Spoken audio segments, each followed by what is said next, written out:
Assalamualaikum warahmatullahi wabarakatuh.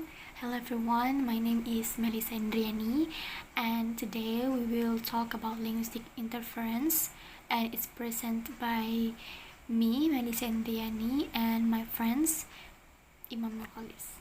So here we go. Start from my material first. That's about constructive analysis and error analysis in linguistic interference will explained by my friend Imam. So here we go. First is constructive analysis. So we have to know what is constructive analysis is. So constructive analysis is usually called ANACON. It is an approach used for studying, especially for bilingual students. Constructive analysis or constructive linguistics is one of the applied linguistics that analyze and describes the comparison, equalities, and differences between source language and target language, L1 and L2. And next, constructive analysis can help teachers to first design teaching and learning materials, and second, engage learner in activities to be good user of target language, and third, evaluate textbooks, pay attention to the structure of the text beyond sentence level, pay attention to conversation in its regular pattern in different situations, pay attention to complex areas like intonation, pay attention to different underlying rules which differ from culture to culture. And next, constructive analysis. Okay. Constructive analysis hypothesis. First, we have strong version. It has positive transfer and negative transfer. For positive transfers, it occurs when the first language is similar to the second language, and the learner has no difficulty in learning language because what he has learned on the first language is positively transferred into the second one. And in positive transfer, first language helps learning the second language. And negative transfer, first, it is problematic because of interference of the first language on the second one. And learning differences in language takes a lot of time energy. And last, the first learning inhibits preference the second learning. Alright, so next, the weak version. First, in the learning of a second language, the native language of the student does not really interfere with his learning, but it plays as an escape hatch when the learner gets into trouble. This viewpoint suggests that what will be most difficult for the learner is his lack of knowledge in the target language, and his native language helps him in this regard. And also there are the middle or the moderate version. This hypothesis believes in the effect of principle of stimulus generalization in the learning of native or foreign language. This theory pays attention to the learner's errors and tries to predict it. This theory says that more difference between two languages more easily to learn and internalize it. And this theory can predict and categorize a large number of errors in language resulting of overgeneralization of rules either in native or target language. And the application of constructive analysis in the classroom. First, constructive analysis means the comparison of two languages by paying attention to differences and similarities between languages being compared. For example, we compare Bahasa Indonesia and English. Therefore, it is easy for us to learn and adjust to the target language so that we don't incorporate the system of our source language to the target language because each language has that distinct system. Alright, so that's all about the constructive analysis. The next material will be continued by my friend Imam. Thank you.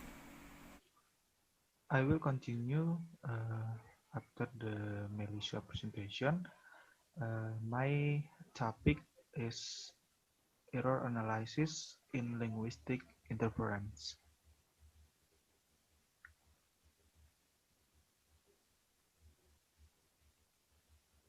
Yeah, the first is definition of error analysis.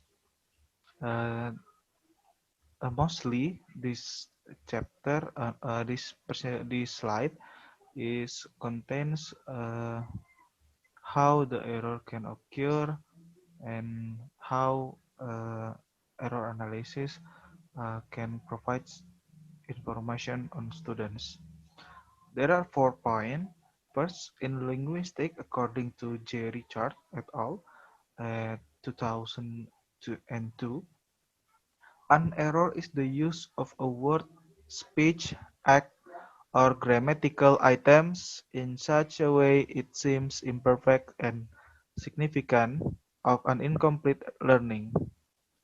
And the second is, it is considered by Norris, 1983, page 7, as a systematic deviation that happens when a learner has not learned something and consistently gets it wrong. Error analysis is a technique which aims to describe and explain the systematic nature of deviations or error generated in the learner's language. Error analysis provides information on students' error, which in turn helps teachers to correct error, students' error, and also improves the effectiveness of their teaching. So, in error analysis, we uh, ask the student to more understand, yeah, to more understand about English, and mostly they have to know how or where they are get wrong get wrong on their English learning. And then next is error analysis approach. Yeah, before the rise of error analysis approach, contrastive analysis, which have been explained with Melissa before, contrastive analysis have been the dominant approach used in dealing and conceptualizing the learner's error in the 1950s.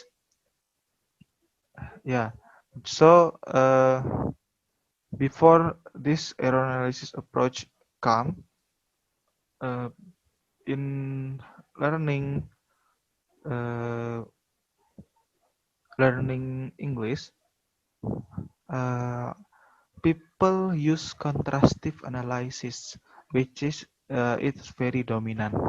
Yeah, this approach had often gone hand in hand with concept of L1 interference and precisely the interlingual effect. The main cause of committing errors in the process of second language learning is the L1. In other words, the linguistic background of the language learner badly affects the production in the target language. Error analysis approach overwhelmed and announced the decline of the contrastive analysis, which was only effective in phonology, and according to J. Richard et al., error analysis developed as a branch of linguistics in the 1980s, and it came to light to argue that the mother tongue was not the main and the only source of the errors committed by the learners. Yeah, even the learners learn something from their mother tongue. It's not uh, completely uh, completely perfect. Yeah, so they also can get wrong, and then this error analysis approach come. Yeah, this is the aim of error analysis. There are third third aim from error analysis. First is to identify strategies which learners use in language learning in terms of the approaches and strategies used in both of teaching and learning. And second is try to identify the causes of learners learn try to identify the causes of learners error There is investigating the motive behind committing such error as the first attempt to eradicate them. And the third is to obtain information on common difficulties in language learning as an aid to teaching or in the preparation of the teaching materials. Ah, this is the significance of error analysis.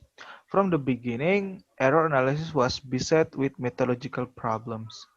In particular, the above typology are problematic.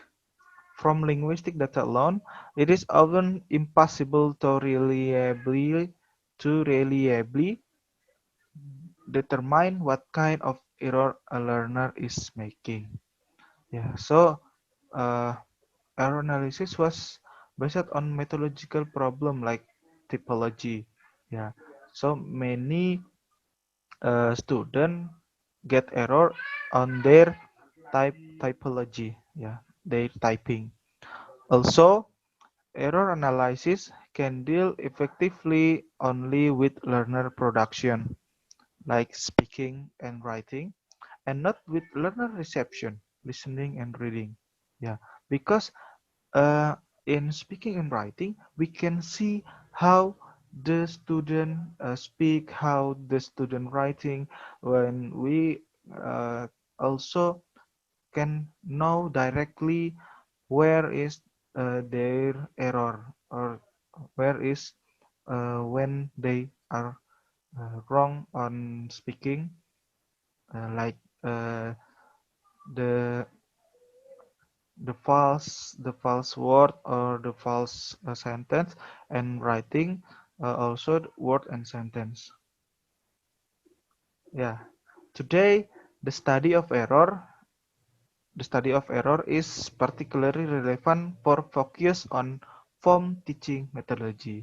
Yeah, so study of error analysis is more relevant in nowadays. Yeah, nowadays error analysis was very relevant for teaching methodology uh, because teacher can easily uh, to know how the student uh, understanding and how the student get wrong on their learning. Okay, that's enough from me and Melissa. I hope you guys who watching this presentation was uh, understand, and I'm also Melissa uh, saying goodbye and saying thank you. Yeah, thank you for watching and thank you for listening.